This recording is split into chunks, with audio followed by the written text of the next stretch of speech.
Shalom, Rainicorns. It's Ellie the Empress here.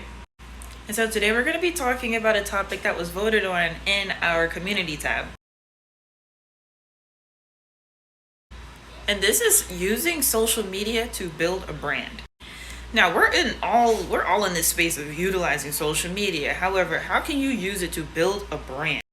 Now, I have personally used social media to build a personal brand. However, we're going to focus more on business and if you are an entrepreneur or a business owner and how you can create a space online for your business and for your customers to be able to find each other. Creating a space online has become such a necessity at this particular period of time because of the innovation and developments of technology in general. However, you all the time you're going to hear about scams, you're going to hear about people being taken advantage of, you're going to hear about unreliable sources of information and services and things of that nature. And so you need a place along with your own personal platform, such as a website or a funnel of some sort, for people to be able to go to as a reference for who you are and what your business actually does. Instagram is a great platform to interact with audience members as well as upload content with both pictures and video format. On Instagram, you can upload short videos with Instagram Reels and you can upload long videos with IGTV. They're now combining the two. One of the first things you really need to learn about is SEO, and that is search engine optimization. When people type in certain things, when people type in your business name, you need to be the first or one of the first, whatever sort of platform it is, to pop up when people type that in. Having a Facebook page that is connected to your Instagram page is just as important. With Facebook and Instagram being sister companies now, it is vital to make sure you're working with both platforms simultaneously. They have different algorithm styles, so you have to learn each platform individually. People are going to Google your name. They're going to look it up on whatever search platform that they decide to use. They're going to search you on different social medias, and so you need to get in touch and in tune with what social media is your ideal client utilizing most of the time. It's wise to have a Facebook group for that more community aspect of things. So instead of someone just following your page and interacting in comment sections, different people are able to create their own posts within the community and everyone's able to communicate amongst each other as well. I personally got my start as a Facebook group as I did not intend on creating an entire real estate education company originally, so I was able to utilize this platform to build the rest of the others. However, I still have to work each social media platform accordingly. If you have products for primarily we'll say high-end, high net worth individuals, you want to be on platforms like LinkedIn or different circles of individuals on things like Facebook, where the audience typically is, if we're going to say millennials, Generation X, and the generation of baby boomers. Those are the type of sites that they're going to be utilizing because that is what they enjoy using. One of the last social media platforms I created is YouTube. Now, I'll be honest, if I could change anything, I would have created YouTube immediately after Facebook. I started posting real estate videos on my personal page instead of its own platform. It's all a journey. Now, if your audience is people who are a lot younger, you're going to look at things more like TikTok, Snapchat, Instagram, things of that nature. And we all know the universal place to post anything is YouTube, since they are partnered with Google. That makes them a video platform for SEO. One of the newest platforms to be in existence is TikTok. I highly recommend, no matter what field you're in, to get a TikTok. Despite what people may think about it or even how it originated, it's a great way to boost your SEO. When you Google things, you're finding things on TikTok just like YouTube. The main thing you would like to focus on, of course, your content creation. Whatever it is that you do in whatever industry and field you are in, you want to have documentary style content. You want to have informative content. You want to have a community aspect of content, asking people to comment whatever questions that they may have, and your brand can respond to them directly in the comment section and also invite them to send you a DM. You really want DMs. You can direct them to do things like visiting your website and sending you an email. However, you really want DMs.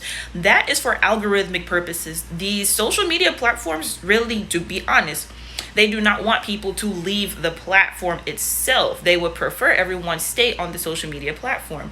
At the same time, you need to talk to your customers. You need for your customers and your ideal clients, your ideal audience, to communicate with you outside of the social media platform. So once you can get them engaging with you on the platform, then you use the DM to direct them to your website. And now we have X, which is formerly known as Twitter. While I do recommend having a Twitter or X account, this is now subjective depending on what industry you're going in. If you are going to focus on blockchain and Web3 technology, I highly recommend having a Twitter for education and network. Now, ways to build your audience outside of creating content, right? So, you want to engage with people who are in your community. What aspect of doing anything do people like to engage in? Who is popular in these areas? Who has a business that is already successful in these areas? What you want to do is you want to interact in comment sections with those people, so your social media page will be entered into an algorithm. Now, you don't want to go into these spaces and start snatching people saying, hey, follow my page, hey, subscribe to my channel. Hey, no, you want to engage in conversations, provide even if it's like advice or your opinion, if it makes sense in the situation with context. And if someone is engaging with you, they'll check out your page, or even that particular creator will follow your page if they see that you're being helpful or engaging in their audience. And then finally, you want to have your own website. This is the app connection and extension that I have for my website. I use the website host Wix, which also comes with a free app attachment. You want to have a place for your audience members to observe things off social media. Because at the end of the day, even big creators want people to boost their algorithm. So if they see somebody leaving hecka comments, even if you are gaining followers or subscribers from your commentary on their platform, they can appreciate it because you're boosting them in the algorithm even more. As long as you're not trying to steal, or you're trying to engage people solely for the purpose of them to follow them. If you're being an engaged member of that particular creator's community, then they'll actually appreciate what it is you're doing in the comment sections. What I actually do not recommend is contacting these people by DM and like spamming people saying, hey, I saw your comment and I want you to follow me. Don't do that. If you genuinely want to help that person and say, hey, I found your comment in the comment section and I can direct you to a video that can be very helpful to directly answer your question, then that'll make sense. You can send them one of your videos if it actually does answer their question and help them out.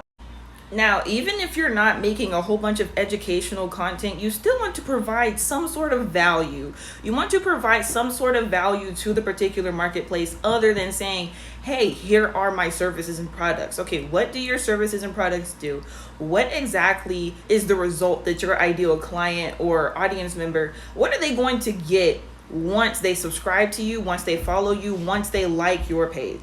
You want to make it as clear as possible what your particular objective is with your platform, your reasoning for reaching out to people via social media in the first place. And that is how you will gain followers, that is how you will gain engagement, and that is how you will gain an audience and a community for your particular brand.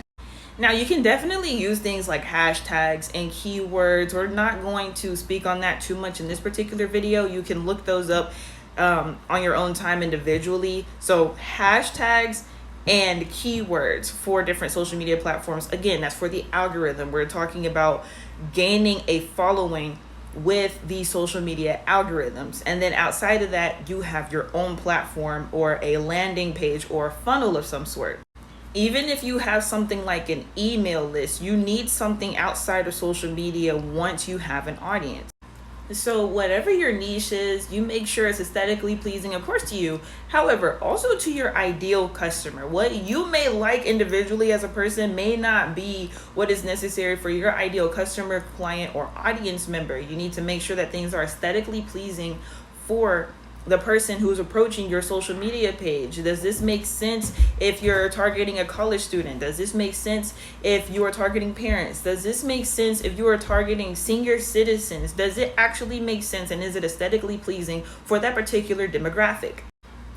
All right, that is pretty much it, Rainicorns. One of the things that I will say is don't focus too much on being clickbaity and just saying things to get people's attention. You want to add as much value as possible. So once you accomplish that, you're able to make micro pieces of content. Let's say you do a YouTube video such as this, you clip it up, post different clips on TikTok and Instagram Reels and YouTube Shorts and different things like that. You can make text posts and you can write down the information so it's visible for people to see if they're not using audio for that particular post. Whatever the situation is, you want to make sure that you are providing as much value as possible and clipping it up and making as much content as possible. All right, Shalom, Rainicorns. Tawada.